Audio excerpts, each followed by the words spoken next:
Hi guys, thanks for tuning in to another video on ForgottenWeapons.com. I'm Ian. I am here today at the Rock Island Auction House. I'm taking a look at some of the guns in their upcoming December of 2015 premiere auction.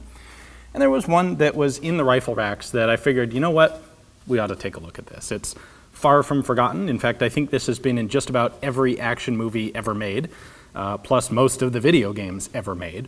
But you know what, it's an interesting shotgun. It does some things that aren't typical. So what the heck, let's take a look at it. This is a Franchi SPAS-12. Now that is SPAS, and that actually stands for Sporting Purpose Automatic Shotgun. In a somewhat vain attempt to try and pass this off as a sporting shotgun in the eyes of political institutions. Is it really? Not so much. It certainly can be used for that, but this was really designed with law enforcement in mind. And the two things that make it stand out, first off, it looks mean and very distinctive, especially this hook on the buttstock. That's why it shows up in so many games and movies, is because it looks mean and distinctive. And then the other thing, what's kind of interesting about it from a technical point of view, is that it is a combination automatic and pump action shotgun. So you can pick how you want to operate it. Now, that may seem a bit extravagant, but it actually makes good sense when you consider that in a law enforcement role, a shotgun will be called upon to use both heavy-duty proper ammunition, buckshot and slugs, and also may be called upon to use less lethal ammunition, things like beanbags or tear gas rounds, shells that don't provide nearly enough energy to cycle a semi-automatic shotgun action. So the idea here is you can pick and use either type of action. So if you're shooting beanbags, you can run the gun manually, and if you're shooting buckshot or slugs, you can switch it over to semi-auto. It's actually a very easy conversion back and forth between the two, something you can absolutely do on the fly, and that makes for a pretty neat design. Now they coupled that with a folding stock to make it more compact for putting in a patrol cruiser, and an extended magazine tube, things like that would make it appeal to a law enforcement customer. So these were actually purchased by the law enforcement arms of a couple different governments, Austria and Indonesia, among others. And certainly a lot of individual police departments in the United States have some of these, or did at one time. They were first introduced in 1979. They were produced by Franchi in Italy until 1999 or 2000, although importation into the US for the civilian market ended in 1994 with the assault weapons ban, because they are a folding stock shotgun that is semi-automatic. This one is set up with an 8-inch or an 8-shot tube magazine, which is a reasonably high capacity. And it's got a big old set of ghost ring sights. We'll take a look at those a little closer in just a moment. Now, all right, so one thing I do want to touch on before we look up close at this gun is what this hook is supposed to be used for. Because it's certainly distinctive and different, but it's not really necessarily obvious what you're supposed to do with this thing. Well, first off, it doesn't do anything when the stock's folded, with the possible exception of acting as a carry handle. What you are supposed to do is actually use it with the stock unfolded. Now, there's a big spring in here, and I can push down on this hook and rotate it to the side, like so. And then, when I unfold the stock, I have this hook sticking out on the side of the gun. What that allows me to do is brace the back end of the gun on my forearm, and makes it a lot easier to support, and if you wanted to, shoot this thing with one hand. So I can actually just barely hold it out at arm's length. This is a heavy gun. This is like a 10-pound shotgun. And this hook is actually sort of acting as like the original SIG brace, you might consider it. It doesn't actually strap to your arm, but it does counterbalance some of the weight of the gun. So that's what that is actually there for. And I will also point out, you can, if we push it down and rotate it rearward like this, it actually comes out. So you can take it off the gun entirely, which really wouldn't be a bad idea. It doesn't look quite so cool, but it's a little more practical to use the gun without it. So, all right, the first thing I want to mention here is actually a potential safety issue and also a cool collectability note. This is the original configuration of the SPAS-12. It has this big lever type safety, so that's safe and that's fire. These guns were actually recalled by Franchi because there was a potential defect, and some of the guns could actually fire when the safety was moved from safe to fire. So definite safety issue. It's something that they they fixed by replacing this lever with a push button, like a crossbolt style of safety. So this has not been upgraded. If you're a collector, that's kind of cool to get the one that hasn't been changed. This is the way it came out of the factory. This particular gun, in my little bit of experimentation here, does not appear to have that safety flaw. However, if you are going to shoot this, either get the parts and make that change, which I believe you can still do today, or I would say, or make a very conscious effort to not depend on the safety and only point the gun in a safe direction when you are disengaging the safety. So, obligatory safety comment out of the way, let's take a closer look at some of the other elements here.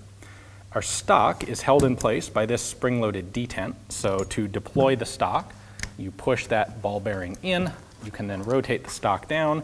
You'll notice there's this curved portion right here to push that detent in for you, and it locks in place like that. This is for a sling swivel. Then we have a similar detent folding mechanism right here. So if you don't have the hook on, you typically want to have the stock in this straight configuration when it's folded, which makes it lie nice and flat on the gun.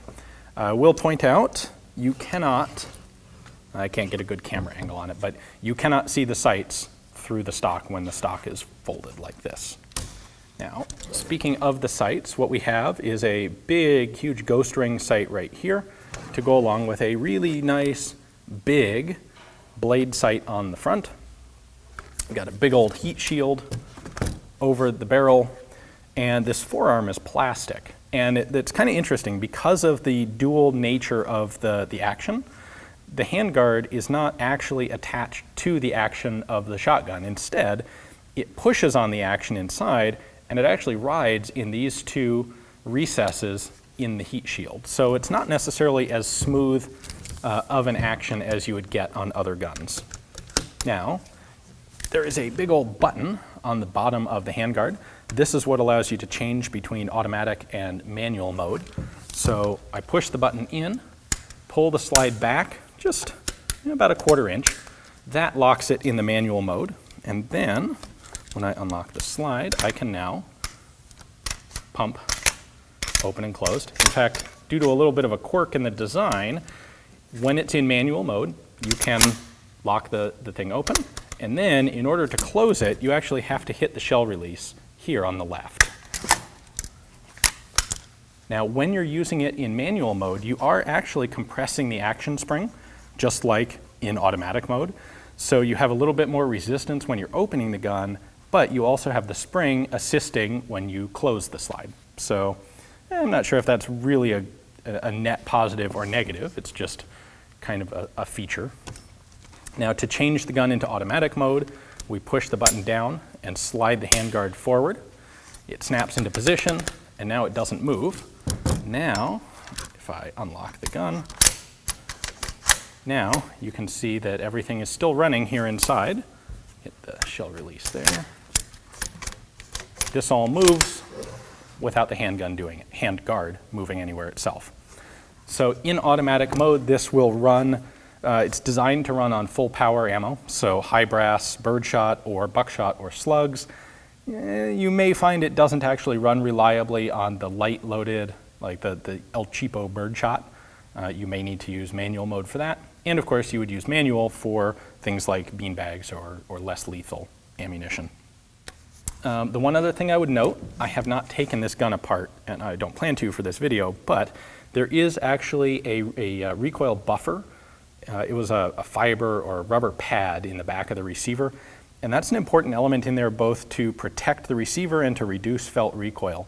Often on guns that haven't been shot much, that have just been sitting, those will have gotten very hard and brittle and aren't going to function properly. You can still get replacement buffer pads today, and just judging from the fact that this still has the original safety, I suspect this gun probably ought to have a new buffer pad if you plan to shoot it a lot. So.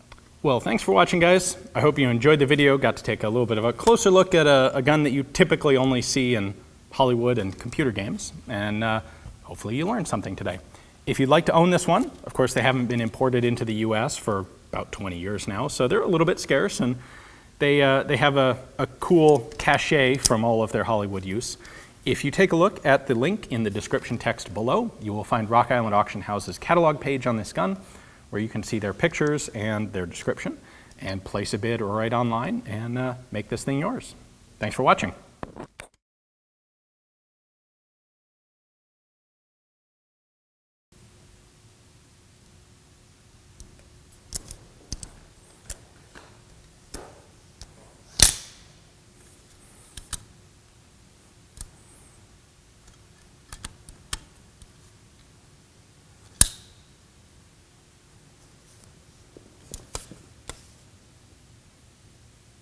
Clever girl.